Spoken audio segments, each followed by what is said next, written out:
Hey guys, it's Brandon here, Genny Vivi Extreme. Today I'm going to bring you a bit of a toy review. A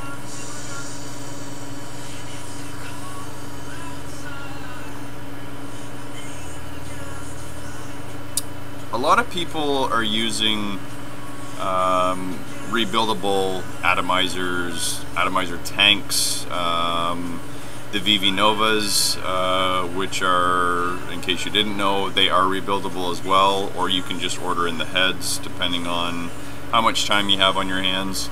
But the Genesis style tanks, I've got a couple of them. This is basically just an imitation. It's the Mongoose. I got it from a China supplier. Sorry about the autofocus again, guys. And then I've got, of course, the Did Clone, which I've done a review on. Very nice devices if you can get them working properly. That's the main key.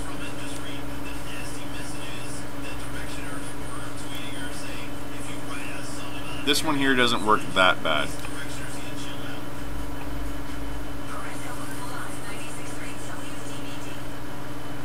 Now, that being said,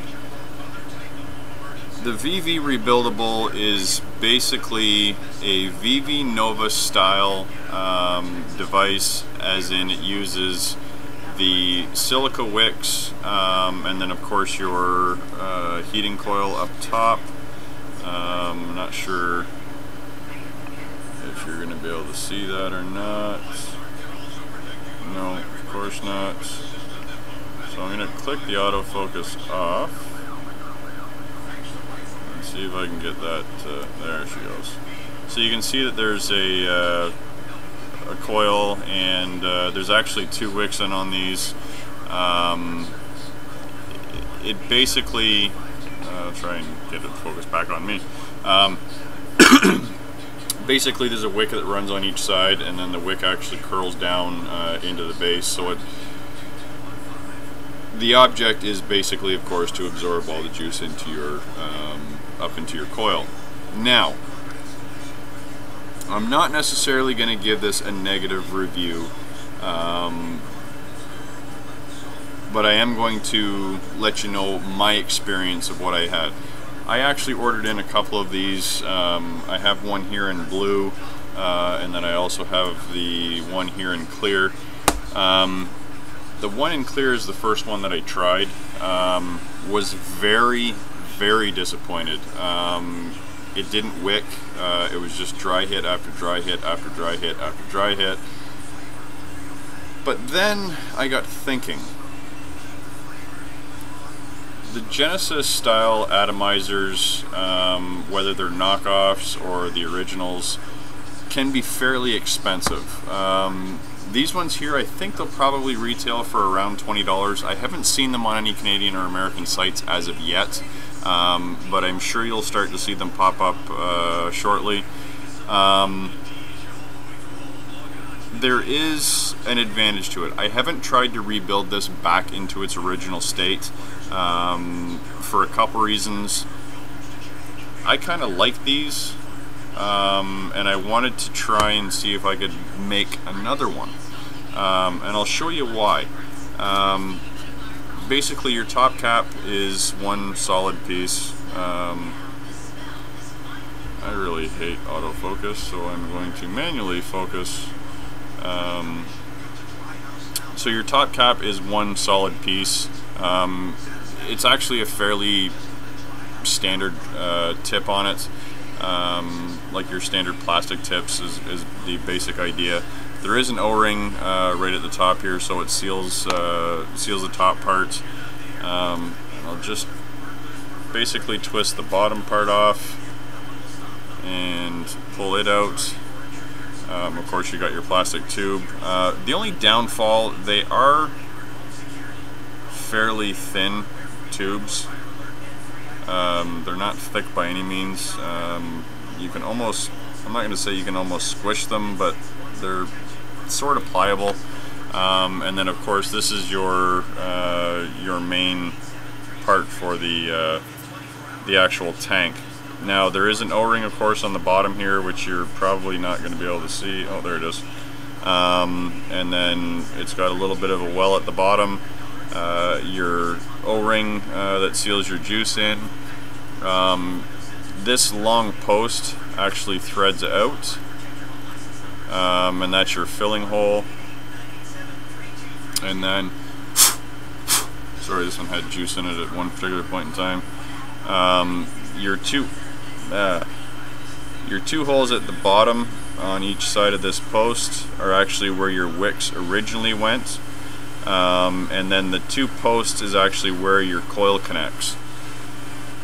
So, with the tinkering idea in mind, I'll get this to focus back on me. I thought, why not modify this into a Genesis style atomizer, which you can do because of the fact of the setup on it. I haven't done it as of yet, but I will do a video on it once it is complete.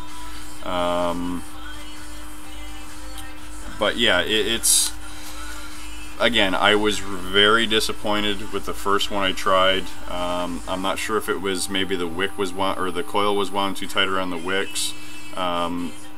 The actual wicks in here are thicker than the normal, like, Stardust Vivi Nova. It's actually a fairly thick silica wick.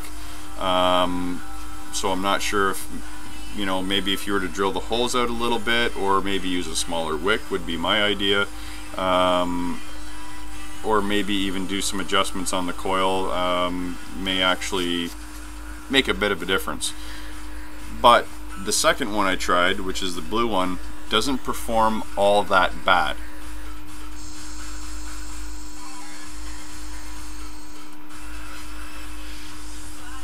It's got decent flavor, decent throat hit.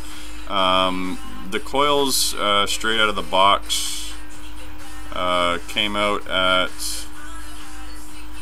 2.3 or 2.4, if you can see that.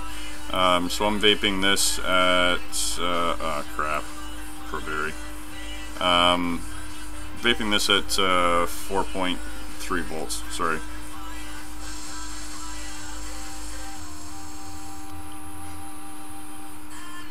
So yeah, guys,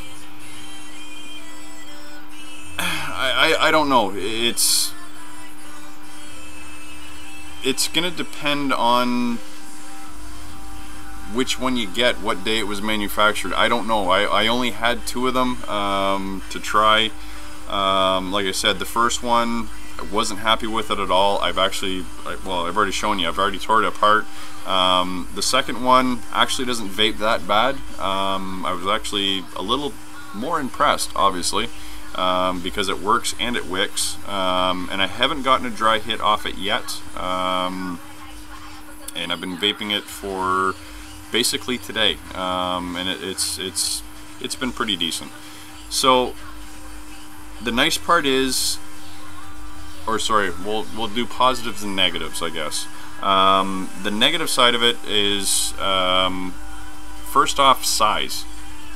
We'll do a size comparison, just even to a standard Vivi Nova tank. As you can see, they're roughly about the same height. There's not really a huge difference, but it's just in the thickness of this. Like, if you take this and throw it on a Proberry, there's a lot of machining that could have been done to clean that up. You can see that the lip here is actually thicker than the actual Proberry body. So it does give it that kind of oddballish look to it. The thickness of the tank kind of concerns me. Not that I drop my mods on a regular basis, but if it was to get dropped, I'm probably pretty sure that would crack. And I don't think at this particular point in time you can order replacement tanks, so it's pretty much garbage at that point.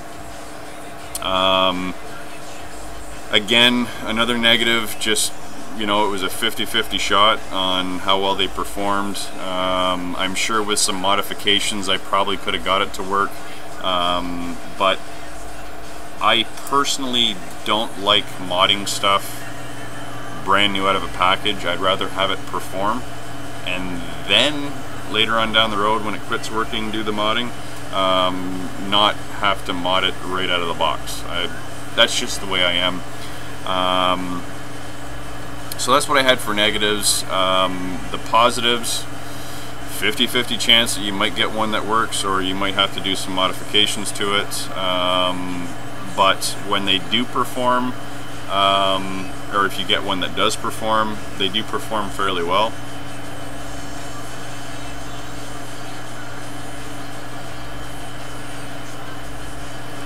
The other positive is they're not going to be that expensive if they are, if they do make it into the Canadian and American market.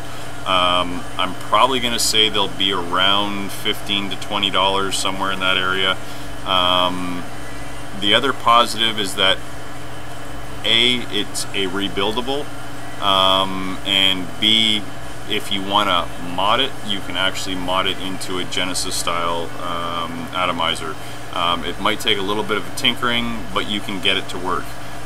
It's kind of the same idea as the Smoke Tech. I think this was called the Smoke Tech Vivi. I'm not really 100% sure, I don't remember.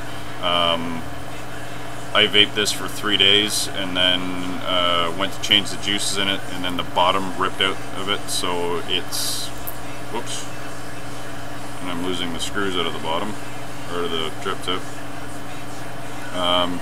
So needless to say, I haven't really used it since, which is a bummer because I actually really like this drip tip, but I can't make it fit on anything else, which kind of sucks.